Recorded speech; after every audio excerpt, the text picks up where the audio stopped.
So, good evening, good evening, good evening. We are back again with the third of 3 videos on the channel today. If you haven't checked out the first 2, do go and check them out. Now, that would be rather helpful. The first one was about 12 possible departures, maybe even more than that. We actually worked out it could be 13 or 14 players that could be leaving the football club this summer. They're either out of contract or going to be surplus to requirements under Mikel Arteta. Mick Arteta, some would call him.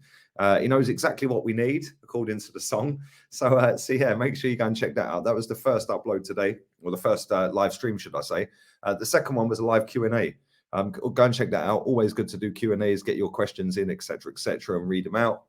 And then obviously we're back again with this today. Tomorrow, it'll be the same again. 3 uploads. 2 will probably be live streams, and then 1 will just be a standard upload as well. But we are going to talk about Frank Kessie. Actually, one of the streams tomorrow is going to be with Henry Wright, the Tottenham fan.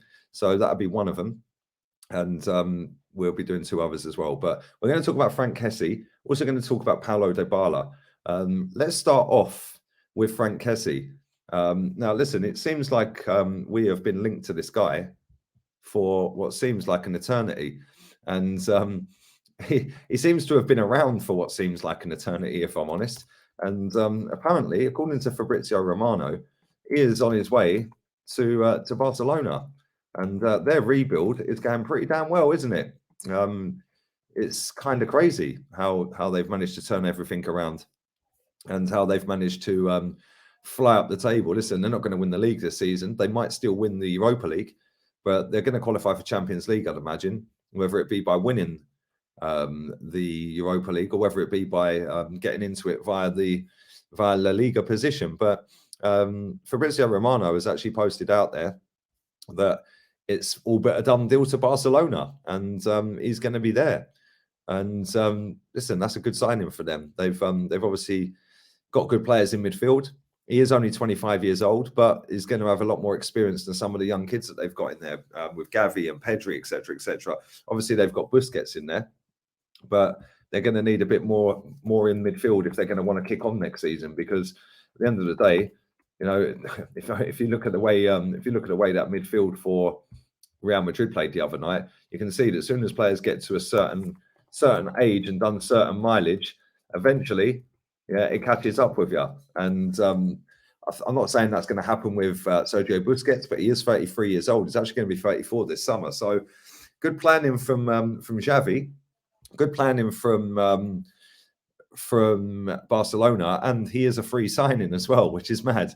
So they've got another decent player on a free signing that's going to go in there, bolster their midfield, and turn Xavi's team into somebody or a team that's got a different option now. Because listen, Busquets is quality, man. I don't care what anyone tells me. That guy is absolutely superb. But they do need somebody in backup. Give Busquets a bit of a rest. Obviously, they are going to qualify for Champions League by the looks of it, and obviously the cup competitions. Going to have to rotate players around a little bit. Great signing. But like I said, it's somebody that we've been linked to heavily. Whether we've ever put a bid in or not, I don't know really. But this guy can play all through the heart of midfield, DM, CM, attacking mid, and he's chipped in with quite a few goals considering the position he plays and how poor AC Milan have been until recently. 36 goals in 214 appearances, which isn't actually too bad, really. 16 assists. So he's been involved in what?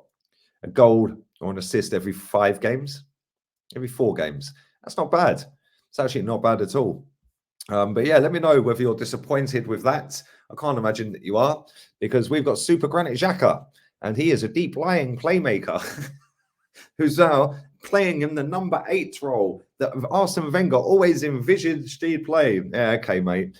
But there we go. Anyway, do smash a like on the video if you can. That'd be great. And make sure you share the content around, subscribe as well. We're going to talk about Paulo Dybala now. Another one who is on a free signing. And there's a lot of these players that are running their contracts down now, isn't there?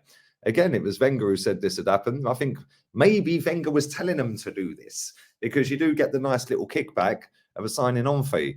So, yeah, and you get more wages. So if you run your contract down, you're in the money. Now, Dybala is a player that I've never really rated that highly. A lot of FIFA kids do, because on certain FIFAs back in the day, he was absolutely class, wasn't he? Nobody seems to use him anymore. And listen, he's having not a bad season, if I'm honest. He's played 29 games this season, 13 goals, 6 assists. And the thing for me is, listen, this guy can play, again, centre forward, second striker, attacking mid, right wing, can pretty much play everywhere. Thing for me, I was going through transfer market. I'm looking at it now. This season, he's had muscular problems, thigh problems. He wasn't in the squad for a couple of games. He's had muscle fatigue. Then he's had muscle problems again. Then he's had a thigh problem. Then he's had a problem that kept him out for 2 games with a hip flexor. And then he had a thigh problem as well. And it's like, that's just this season. If I go back to last season, again, it is kind of mad. Some of the injuries this guy's had, for me, a little bit crazy. I mean, this one's medial collateral ligament injury, fair enough. But again, muscular problems. He missed 3 international games with a muscular problem. He missed a different game after playing a previous one with muscle fatigue. Then he's had a thigh problem again. Yeah, then he's had muscle fatigue again. I just look at it and I just think, right, this guy, I'm not really being sold on this, by the way. And I don't care if he's a free signing. His goal output, it's not too bad. I mean, I've just gone back to 18-19 season. He had 31 goal involvements that season. But, sorry, 19-20 that was. Let's have a look at 2021, the season before. Not really sold on this guy. Yeah, the season before he was out with the ligament and muscular problems. So that kept him out for most of the season. He played, 26 games in all comps, 4 goals, 3 assists. I mean, for me, the guy's touching, he's going to be 29 this year, later this year, November. So he's just turned 28 5 months ago. For me, I've never been highly up on him, if I'm honest. The only time I've ever thought, oh, you actually look really good, is when he bagged a couple of goals against Tottenham, I think it was, or 1 goal against Tottenham, the winner to knock him out.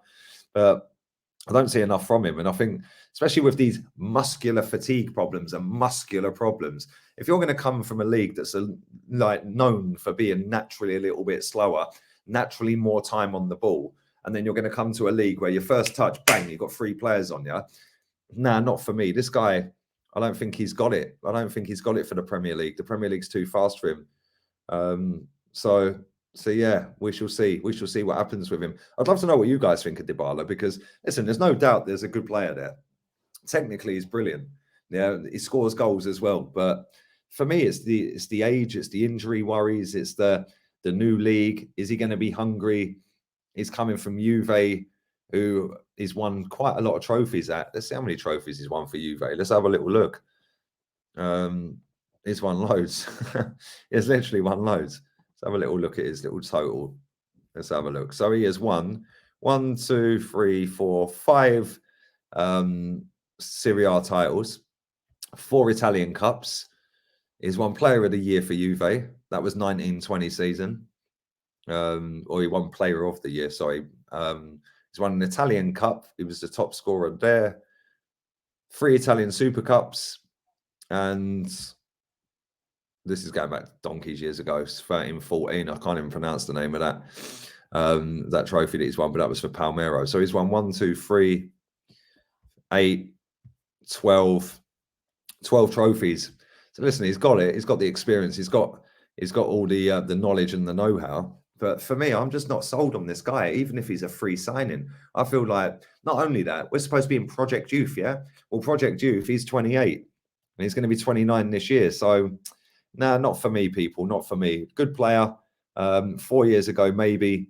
28 years old, not for me anymore. Not with them injury problems, with the muscular fatigue, muscular injuries. For me, that shows that he's done a lot of mileage. He's done a lot of running around, and his body's not really up to it anymore. So, there we go. I'd love to know what you guys think. Would you take Dybala? Are you gutted about Frank Kessie? Leave it in the comment section down below.